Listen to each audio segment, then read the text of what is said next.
Alright, so hello to all the people. This is me Shyam, and in this video we will discuss about Ombudsman. This video is powered by Vidyan Vita Educational Trust. So without much further ado, let's get started. सबसे पहले इसका meaning समझते हैं। अगर simple शब्दों में समझे तो ओम्बड्समैन एक ऐसी इंडिपेंडेंट अथॉरिटी होती है जो गवर्नमेंट ऑफिशियल्स के खिलाफ कंप्लेंट्स इन्वेस्टिगेट करती है। मतलब अगर किसी पब्लिक सर्वेंट ने करप्शन किया हो, पावर का मिसयूज़ किया हो या एडमिनिस्ट्रेशन में गलती की हो तो उसकी इंक्वायरी करने के लिए ओम्बड्समैन सिस्टम बनाया गया है। इसका मेन पर्पस है गवर्नमेंट को ट्रांसपेरेंट और अकाउंटेबल बनाना। इंडिया में ओम्बड्समैन सिस्टम दो फॉर्म्स में एग्जिस्ट करता है। सबसे पहला है लोकपाल जो कि सेंट्रल लेवल पर होता है और दूसरा होता है लोकायुक्त जो स्टेट लेवल पर होता है। तो सिंपल लैंग्वेज में याद रखिए ओम्बड्समैन यानी कि लोकपाल प्लस लोकायुक्त सिस्टम। अब सवाल आता है कि ये कॉन्सेप्ट आया कहाँ से है। ओम्बड्समैन का कॉन्सेप्ट स्वीडन से ओरिजिनेट हुआ था।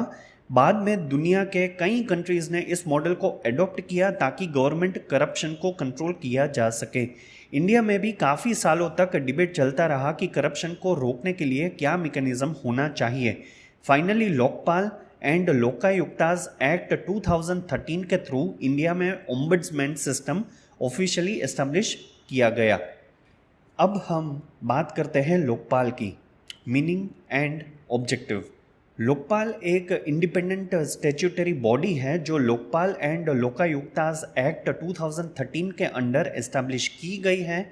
इसके मेन ऑब्जेक्टिव्स हैं पब्लिक एडमिनिस्ट्रेशन में करप्शन को कॉम्बैट करना, क्लीन गवर्नेंस इंश्योर करना, पब्लिक सर्वेंट्स को अकाउंटेबल बनाना, सिटीजन्स को कंप्लेंट फाइल करने का सिंपल मैकेनिज्म प्रोवाइड करना।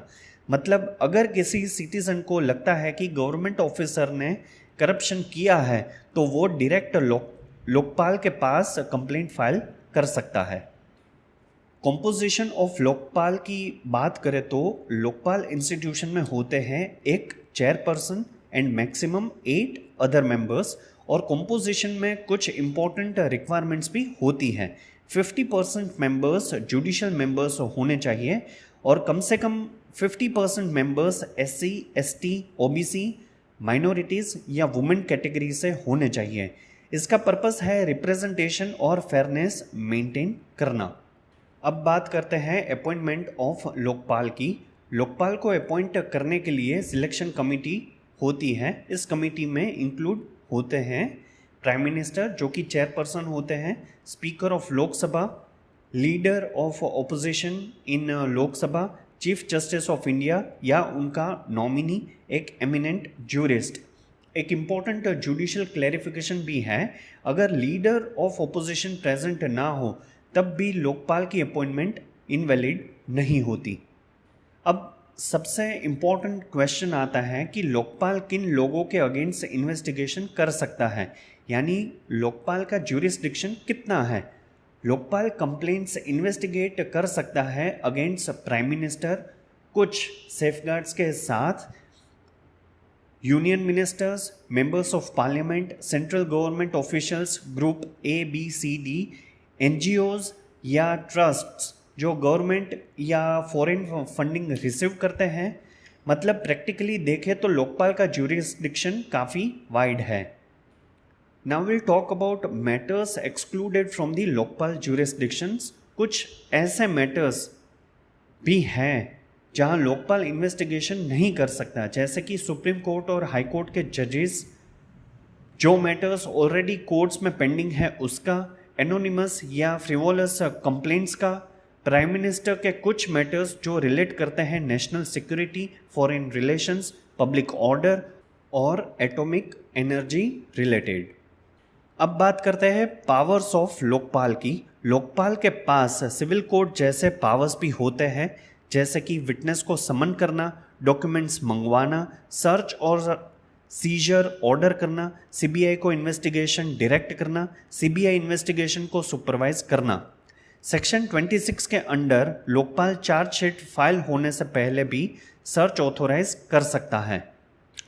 अब समझते हैं कंप्लेंट प्रोसेस क्या होता है। कोई भी पर्सन लोकपाल के पास कंप्लेंट फाइल कर सकता है। पहले प्रिलिमिनरी इंक्वायरी होती है ताकि प्राइमा फेसी एविडेंस चेक किया जा सके।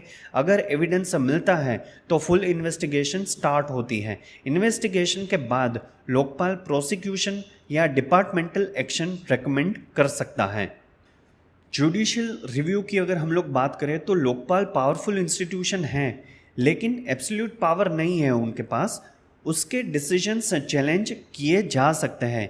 हाई कोर्ट के रिट ज्यूरिसडिक्शन में आर्टिकल 226 के तहत और सुप्रीम कोर्ट के सामने आर्टिकल 32 और आर्टिकल 136 के थ्रू। अब बात करते हैं लोकायुक्ता की। Lokayukta basically state level ombudsman होता है। ये इन्वेस्टिगेट करता है corruption allegations against chief minister, state ministers, MLAs, state government officials का। हर स्टेट का अपना एक लोकायुक्त एक्ट होता है। For example Uttar Pradesh Lokayukta and UP Lokayuktas act 1975। Lokayukta को गवर्नर अपॉइंट करता है कंसल्टेशन के बाद। किनकी consultation? Chief justice of high court की, लीडर ऑफ ऑपोजिशन की और चीफ मिनिस्टर की कंसल्टेशन के बाद। लोकायुक्ता भी विटनेस समन कर सकता है, इंक्वायरी कंडक्ट कर सकता है और गवर्नमेंट को एक्शन रेकमेंड कर सकता है, लेकिन यूजुअली उसकी रिकमेंडेशंस एडवाइजरी नेचर की होती है, बाइंडिंग नहीं होती। अब कुछ इंपॉर्टेंट केसेस भी याद रखते हैं। सबसे पहला है state of Gujarat versus R.A. Mehta in 2013। Court ने होल्ड किया कि लोकायुक्त एक इंडिपेंडेंट अथॉरिटी है और गवर्नमेंट इंटरफियर नहीं कर सकती।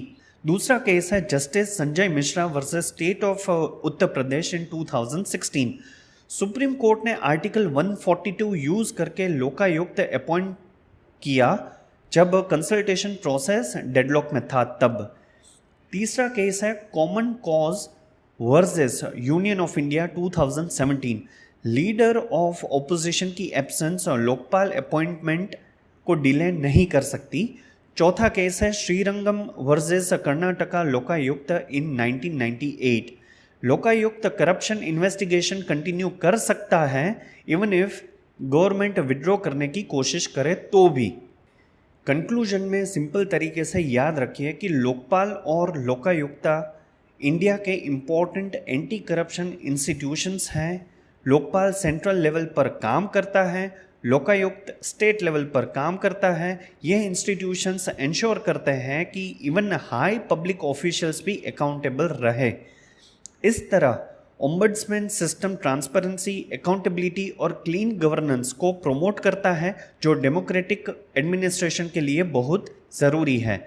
सो या that's it for this video, and if you have watched this video till the end तो like करना बनता है, and do subscribe to my channel for more of such educational content. Thank you and have a great day ahead.